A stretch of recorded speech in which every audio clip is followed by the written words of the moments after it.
28일 날 어쨌든 최혜병 특검법에 대한 국회 재의결 예. 표결이 예정돼 있습니다. 자, 취재하셨을 것 같아요. 예, 국민의힘 세 표입니까?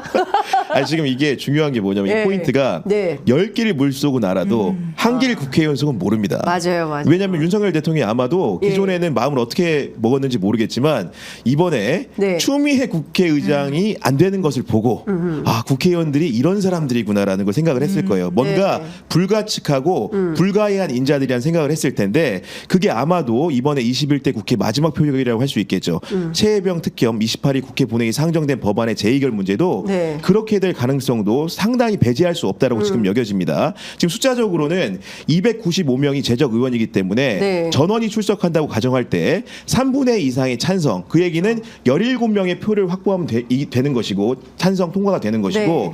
만약에 분모를 줄여야 된다, 불출석하는 의원이 생긴다, 여당에서 이제 25명이 안 나오면 범야권 180석을 딱 맞추는 상황인 거거든요. 그러니까 쉽게 얘기하면 17에서 25 사이에서 이제 표가 필요한 것인데 그렇죠. 17표 달성을 만약에 한다고 가정을 했을 때 지금 이미 네. 공개 선언을 한 사람들이 안철수, 김웅현 했는데 어제 또 누가 했습니까? 추경호 원내대표가 일제 단속을 선언하기 무섭게 바로 평택의 유이동 예. 의원이 바로 예. 나는 소신 투표하겠다 해버린 하겠다. 거거든요. 그리고 그렇죠. 오늘 언론지상을 도배한 각종 분석 기사를 보면 예. 익명의 국회의원 의원들이 등장합니다. 네. 그 낙천 낙성자 58명 중에 한 사람일 가능성이 높겠죠. 그렇죠. 그러면서 하는 얘기가 이거는 당정 관계 문제가 아니라 소신이라는 얘기를 많이 하거든요. 예. 결국은 최혜병 특검을 요구하는 예. 국민적 임계점이 지났고 예. 게다가 10번째 거부권 행사라는 중대 국면을 맡고 있기 때문에 양측이 플러스돼서 결국은 네. 국회의원의 양심을 추동할 가능성을 배제할 수 없다. 그렇기 때문에 지금 많은 사람들이 비관적으로 네. 22대 국회 표결을 생각하지만 네. 실제로 21대 국회에도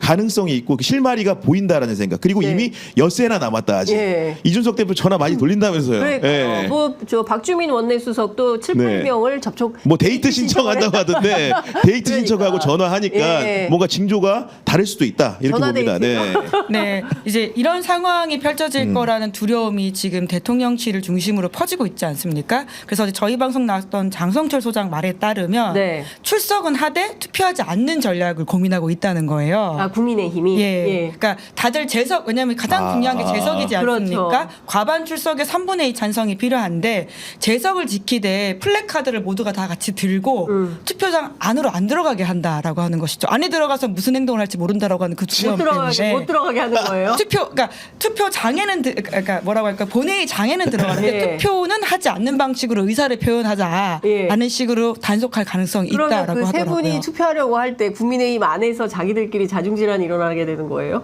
그러니까 그 세 분만 투표장으로 들어가시는 거고 나머지 벌떡 일어나서 분들은 뚜벅뚜벅 걸어가게 실제로 되는. 비공개 투표이기 때문에 부담 없이 소신을 펼치려고 했던 분들 중에서는 네. 그렇게 하기 좀 어려운 상황이 될 수도 있을 것 같아 보입니다. 아, 근데 그거 참.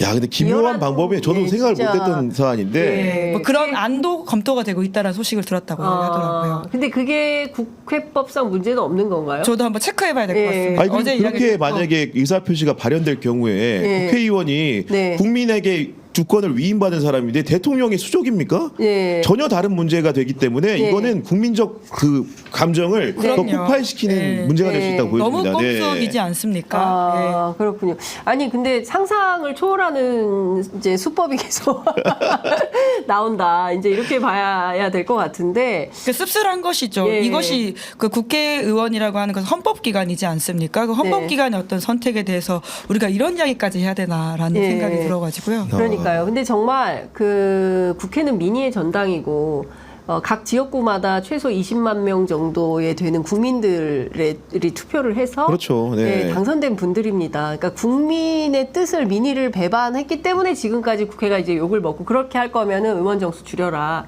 이런 비판을 받는 거 아니겠습니까? 국민 세금만 쓰고 그런데 정말 그 안타까운 최혜병 의 어떤 죽음 앞에도 저는 박정훈 대령이 했다는 말 굉장히 인상적이에요. 너의 죽음에 억울함이 없도록 하겠다라고 결심을 했다는 거잖아요. 그러면 국민의힘 의원들은 너의 죽음 앞에 억울함을 계속 남기는 그런 선택을 정치인들이 아니 대통령이 하겠다는 억울함이 없는 선택을 하는 거죠. 대통령- 반대로. 네. 와. 그런 거 아닙니까 지금 예. 보면은. 네. 야, 대통령 오로지 대통령 편에서 자기에게 공천 근데 이제는 공천권을 뭐 대통령 행사하는 것도 아닌데 좀 시원하게 해도 되는 거 아니에요? 눈치 그러다 안 보고? 보니까 지난번에 저희가 이야기했었던 네. 이제 공기업 낙하산이라고 하든지 네. 당근과 채찍이라고 하는 방식이 동시에 있지 않겠냐라고 하는 네. 것이겠죠. 여전히 이제 검찰권을 가지고 있는 정부로서 이제 무서운 지점들이 있을 것이다라고 하는 전망과 그리고 또 이제 당근으로서 줄 수 있는 것들을 같이 제시하는 게 아니겠냐라는 네. 건데요. 4월 24일에 윤석열 대통령이 사실 당내 의원들과의 공개 접촉이 그렇게 많지는 않았던 상황이었는데 선거 네. 끝나고 가장 먼저 만난 사람들이 예. 그러니까 국회의원들이 예. 낙천자를. 예. 그리고 나서 최근에는 이제 어떤 21대 국회는 표단속이 됐다라고 한 자신감인지 모르겠는데 22대 당선자들을 연이어 만나고 있거든요. 오늘도 예. 비례대표를 만난다고 하던데 그런 모습을 쪼개서 만나는 건 또 왜 그러는 거예요, 진짜? 한 표 한 표 단속해야죠. 표 단속. 세심하게 해야지 이렇게 지금 대통령- 단체로 불러서 호남 말씀하면 안 됩니다. 지금. 예. 지금 윤석열 대통령도 표단속하는 거예요? 추경호 원내대표가 동시다발로? 야, 이게 진짜 참 네. 꼼꼼하시다. 그러니까 본인 문제와 관련해서는 이렇게 아주 그냥 본인이 예? 말씀하셨잖아요. 그 민정수석에 대해서 이제 사법 네. 리스크 때문에 임명한 게 아니냐고 했더니 내 문제는 내가 챙기겠다 이렇게 이야기한 거 같지 않습니까? 진짜 뭐 충격이었어요. 아니 네. 사법 리스크를 내 문제를 내가 어떻게 챙겨요? 그거는 그 사법 리스크는 다가오면 네. 그냥 준비하는 거지. 대통령은 앞뒤가 같은 사람이라고 느껴지는데요. 그런 면에서는 뭐 장점도 있고 단점도 있는데 그 말을 네. 그대로 해석하면 지금 하는 행동들이 좀 보이는 게 있는 것 아니 같습니다. 문제는 근데 21대 국회 이렇게 만약에 표결에서 가결이 안 되고 넘어간다고 해서 끝이 아니잖아요. 네. 22대 국회에는 범야권 의석수가 192석입니다. 그렇습니다. 17명에서 8명만 설득하면 되는 조건으로 바뀌는 것이고 예. 공수처 수사라는 것도 아예 진전이 없는 게 아닙니다. 지금 맞습니다. 김기현 사령관과 박정훈 전 수사단장이 대지를 시도했지만 안 됐지만은 네. 어떻게 보면 대통령실 조사만 수사만 앞두고 있는 거예요. 네. 결국은 그렇게 해서 향하게 될 경우에 그 의혹의 화살을 대통령실이 피할 수 있겠습니까? 네. 이거는 잠시 피하는 것이지 영구적으로 자기 임기가 끝날 때까지 피할 수 있는 사안이 아닙니다. 그러니까 뭐 가래로 말고 호미로 말한다 이런 얘기 있지 않습니까? 그런 표현과 비슷하다고 보여집니다. 보면은. 네. 그렇죠. 그러니까 하여간 무슨 차 피하다가 무슨 차 네. 다가온다고 그러니까 더 큰 폭풍 같은 게 닥칠 수 있다라는 건데요. 아, 호미로 막을 거 가래로 막는 거꾸로 얘기했군요. 제가 죄송합니다. 네. 맥락을 이해했습니다. 맥락은 다 아, 제목 잘못 달까 봐요. 제목 잘 달아주세요. 예, 제목 중요합니다. 네. 이건 좀 어떻게 보세요? 윤 대통령이 도대체 무슨 판단으로 이렇게 거부를 할까요? 그러니까 네. 누굽니까? 전직 검사 출신인 개혁신당 김용남 전 의원. 아니 네. 어제 라디오 인터뷰에 나온 금태섭 검사. 아, 예. 금태섭. 예. 금태섭 의원 그런 네. 얘기를 했어요. 아직도 본인이 검찰총장이라고 생각하는 거 아니냐. 그렇기 때문에 이런 판단을 하는 거 아니냐라고 어제 저녁 방송에서 네. 얘기를 한 것 같은데 기자들 사이에서 대통령실 출입하는 기자들은 뭐라고 얘기합니까? 대통령실 기자들도 답답하기는 매한가지죠. 왜냐하면 사실 기자회견을 했지만 결국은 자기 변호적인 태도로 일관을 했기 때문에 네. 뭔가 이 특검을 거부하는 사유 제일 네. 궁금한 건 VIP 경로설의 진실이었잖아요. 그렇죠. 근데 우리가 듣고 싶었던 경로설의 진실을 얘기하지 않고 우리가 듣고 싶은 것은 결국은 임성근 사단장이 과실치사상 혐의가 있다고 조사를 해서 경찰에 이첩한다고 했을 때 왜 이런 일에 사단장이 책임을 져야 되냐면서 우리가 알고 있는 바에 그렇죠. 따르면 예. 경로를 했다는 게 VIP 경로설의 의혹의 실체인데 네. 그런 부분에 대해서 물었더니 네. 그에 대해서는 답변을 하지 않고 아니다 기다 가타부타 말을 하지 않고 네. 자기는 수중수액 중에 억울하게 죽은 최혜병의 죽음에 대해서 강력하게 경로했다라는 얘기를 했단 말이에요. 그러니까 질책성 네. 뭐 이렇게 아니 물론 당부? 네. 통수권자로서 국민의 그런 권리와 건강을 보장해야 될 입장에 있는 사람으로서 네. 그런 설명도 했고 그런 경로도 있었을 거라고 봅니다. 하지만 이 사건 본체에서 사람들이 궁금해하는 것은 다른 경로거든요. 특정 사인의 인사를 보장하기 위해서 했던 경로. 그렇죠. 입건하지 않기 위한 뭐 어떻게 보면 공정과 상식에 부합하지 않는 행위. 네. 이거를 물어보는 건데 엉뚱한 경로를 얘기한 거에 대해서 대통령실 기자들도 과연 충분한 답변이 됐을까? 우리도 마뜩지 않은데 국민들은 어떨까? 이런 생각을 할 수밖에 없는 겁니다. 그렇습니다. 그러니까 지금 핵심은 그거 같아요. 임성근 사단장을 왜 빼려고 했었나. 그러니까 이게 그냥 단순 경로냐 로비 경로냐. 뭐 그게 중요한 거 아니겠습니까? 그러면 임성근 사단장이 사실은 사단장 다음에는 1사단장 다음에는 사령관으로 가는 이제 아주 중요한 길목에 있는 자리인데 이분을 누군가는 반드시 해병대 사령관을 시키려고 했었던 목적이 있었다. 그러면 임성근 사단장을 사령관으로 시키려고 했던 그 사람이 누구냐 이걸 밝혀야 된다라는 거거든요. 그래서 그 핵심인데 그게 아니라 엉뚱한 얘기를 해버려가지고 의도된 엉뚱한 이야기인지 그렇습니다. 아니면 원래부터 늘 말씀이 많으셔서 이렇게 횡설수설이었는지는 의견이 좀 나뉘더라고요. 근데 법조인들은 그거는 100% 의도된 답변이다. 본인의 사법 리스크를 방어하기 위한 자기 책임은 아니다라는 것을 피해가기 위한 진술이었을 것이다. 이제 이런 얘기를 하는데요. 아니 그리고 지금 공수처에 입건된 상당수의 피의자들이 네. VIP 연동에 연루한 사람들이 뭐 유재현 법무관리관이라든가 이시원 공직기강 비서관이라든가 아까 김계현 사령관이라든가 임성근 사당장 다양한 사람들이 껴있는데 네. 그 사람들이 대통령의 쉽게 답변 예고편을 본 거잖아요. 그렇죠. 혹시 나한테 경로서를 물어보면 이런 거야. 예. 답안지를 이미 제시한 거 아니에요? 그러면 가이드라인이다. 그 말 그대로 그 정부에서 지금 녹을 먹고 일하는 사람 입장에서는 나가 있는 사람도 아니잖아요. 예편한 장군들이 아니잖아요. 그러다 보니까 그 말에 복속이 될 수밖에 없는 거죠. 네. 일종의 가이드라인이나 지침을 준 거라고 해석이 됩니다. 네. 그러니까 저도 어제 박정훈 단장하고 그 김계현 사령관하고 대질신문이 네. 사실상 이루어지지 않았지 않습니까? 그래서 어떻게 된 거냐 뭐 궁금해서 취재를 해봤더니 김계현 사령관이 상상 이상으로 거부하더라. 예, 굉장히 세게 거부를 하더라. 그러나 공수처가 상당 부분 자료는 증거는 확보한 걸로 보인다라는 얘기가 나와요. 그러니까 뭐 거부하고 진술 거부하고 뭐 발언을 안 한다 하더라도 그래서 수사기관이라는 게 그렇지 않거든요. 그렇기 그럼요. 때문에 네. 예.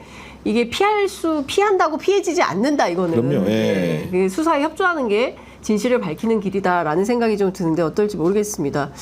김은지 기자 좀 들은 거 있으세요? 기자들 사이에서? 아니 뭐 기자들 사이는 아니고 제가 좀 재밌게 아까 여전히 대통령은 본인을 검사로 생각하는 게 네. 아니냐라는 취지의 말씀에 좀 연이어서 이야기를 해보자면 네. 한 전직 이제 고위 간부가 그런 이야기를 하더라고요. 지금 대통령은 아마 별로 대통령직을 더 하고 싶지 않을 것이다라는 식의 이야기를 하던데요. 그러니까 애초에 대통령에 출마할 때도 그러니까 여러 가지 상황상 그러니까 아주 열심히 준비하고 국가 미래와 비전에 대한 깊은 고민 끝에 정치에 도전한 것이 아니라 그 당시에 이제 검찰총장을 그만두게 되는 과정에서 그러니까 본인의 여러 가지 진로와 생존 기타 등등에 대한 고민으로 정치를 하게 된 면들이 좀 크지 않느냐 그렇게 이야기를 하면서 그리고는 지금 대통령 된 그 자체가 대통령한테 굉장히 중요했기 때문에 네. 지금 딱히 그렇게 하고 싶은 것이 없어 보이고 뿐만 아니라 지금은 굉장히 몰려있는 상황이기 때문에 굳이 대통령을 그렇게 하고 싶어하지 않은 것 같다라는 식의 이야기를 하던데요. 그러면- 여러모로 좀 씁쓸한 이야기죠. 차제에 어떻게 정리를 해야 되나? 아니, 저는 좀 충격이네요. 제가 말하기 그러니까, 전에 이제 그러니까 한 명의 분석이긴 합니다. 아, 우리 이게 대화창에 이제 우리 예. 구독자 목소리 하나 소개해드리면 예. 문영기님이 김은지 기자 얘기하는데 예. 김은지 기자, 구교영 기자 목소리 너무 마음에 든다고. 그런 댓글은 어떻게 아니, 갑자기 맥락을 끊는 자기 칭찬을. 아니 그게 아니고 이제 장윤선 기자님의 말이 아니 없었네요. 아까 이제 우리 그 장 선배가 얘기했지만은 네. 검사로서의 윤석열이 이 사태를 어떻게 볼까 하면은 사실은 어제 이제 대통령 비서실이라든가 전날 그 추경호 원내대표가 했던 특검을 하면 안 되는 이유가 네. 전부 다 부정이 됩니다. 첫 번째로 특검이라는 게 보충적 예외적인 경우에 한다고 했어요. 쉽게 얘기하면 네. 공수처가 수사 중이니까 그 결과 보고 우리가 해도 괜찮아. 부족하면 한다고 했잖아. 이 얘기인데 네. 당장 우리 윤석열 대통령이 참여했던 특검이 언제입니까? 박근혜 최순실 특검 때 검찰 수사적인 사건을 이관해서 받아서 했어요. 그렇습니다. 그렇기 때문에 특검은 예외적이고 보충적으로만 한다는 얘기가 일단 부정이 되고요. 맞습니다. 두 번째로는 여야 합의하에 추진해야 된다고 했는데 2003년도에 네. 노무현 정부 때 있었던 대북 송금 특검 네. 민주당이 표결하지 않고 퇴장했습니다. 그건 뭡니까? 이번하고 똑같잖아요. 표결 절차가. 네. 그거는 여당이 찬성한 거예요, 반대한 거예요? 반대한 거잖아요. 네. 그럼에도 불구하고 한 적이 있다라는 설명드리고요. 그리고 민주당이 단독으로 특검을 2명 추천하게 돼 있다고 하는데 네. 윤석열 대통령이 복무했던 특검, 국민의당 당시 야당이죠. 네. 그리고 민주당하고 두 당이 네. 2명을 추천해 그 중에 하나가 박영수 특검이었던 겁니다. 그렇죠. 본인이 소속된 사람도 예. 야권의 추천으로 특검팀의 팀장 전체 특검이 됐고 그 밑에 있는 특검 팀장으로 윤석열 대통령이 일했다는 점을 다시 한번 상기시켜드리고요. 네. 가장 중요한 거. 특검 언론 브리핑이 인권 침해적인 요인이 있다. 저는 이렇습니다. 하지 말면 됩니다. 네. 저는 지금까지 모든 특검이 드루킹 특검도 그렇고 기자들에게 그런 알 권리를 국민 알 권리를 보장하기 위해서 강제 수사라든가 중요한 소환이 있을 때 공표를 했는데 저는 이 부분을 안 해도 된다고 봅니다. 제대로 수사만 할 수 있다면 네. 그렇기 때문에 이것도 본인 역시 했던 특검에서 했지만 이런 것들은 민주당이 과감하게 포기해도 된다. 네. 이렇게 생각합니다. 예. 브리핑 안 해도 취재할 걸요. 근데 보도는 나올걸요. 제가 몇 가지 이야기를 드렸지만 이제 네. 그러면 본인 과거에 대한 반성문이 필요하다라고 하는 것이죠. 사실 아까 말씀하셨던 박근혜 최순실 특검이 그러한 여론에 굉장히 크게 이제 올라타서 성공적으로 치러졌다라는 평가를 받고 네. 있지 않습니까? 근데 그 당시에 적절한 언론 브리핑 사실 그리고 그게 법에다 명시가 되어 있긴 했었습니다. 근데 이런 논란이 혹시라도 피의사실 공표와 관련된 부분이 있을까봐. 근데 그럼에도 불구하고 이것이 그 당시의 과거가 본인들이 어떤 인권 침해 요소가 있었다라고 반성을 한다면 네. 본인의 과거부터 조금 반성하시는 게 좋지 않냐라는 생각이 그렇습니다. 듭니다. 네. 그러니까요.